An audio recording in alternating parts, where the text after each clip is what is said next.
Well, then this year, on March 26th, a cargo ship was leaving and ends up hitting the Key Bridge in Baltimore, which causes it to collapse. 6 people die, 8,000 jobs are affected, and the impact is $15 million a day. Did you have any idea how bad this bridge was in terms of its overall condition before this happened? Well, you know, the challenge wasn't the condition of the bridge.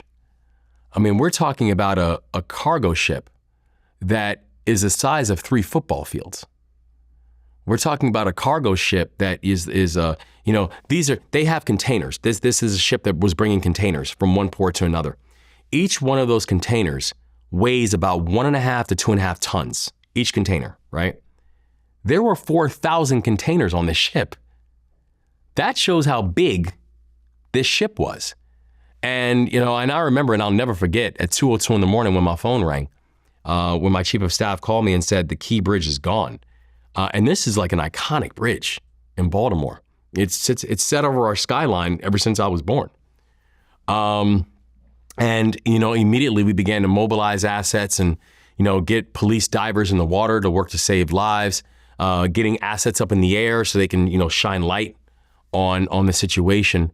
But we knew that in that moment, we were hours away from tens of thousands of people waking up and realizing that they no longer had a job, all of our port workers, that we were hours away from people waking up and realizing that something that was responsible for 13% of our economy was now shut down, the Port of Baltimore. And this is, by the way, this is a port that serves 2/3 of this country, right? If you got an Amazon package, if you bought a new car, if you have agricultural equipment, chances are it came through the Port of Baltimore. And we now had a situation, to your point, that there were 6 people who were unaccounted for. And so I remember that morning, man, when they were like, when I was talking to the divers, and people were saying that, this could take up to like a year to be able to clear that federal channel because of the amount of debris. Our divers were telling me they couldn't see a foot past them because of the amount of debris in the water. And I said that answer doesn't work for me.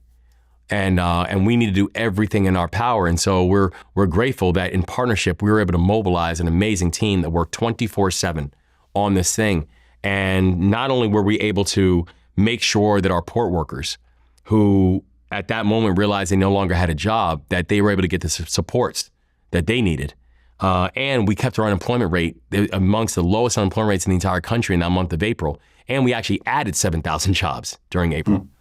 That we were able to find all the bodies of the people that we lost, and it took 5 weeks, but find all the bodies of the people we lost and be able to return them to their families, to give them the closure that they needed.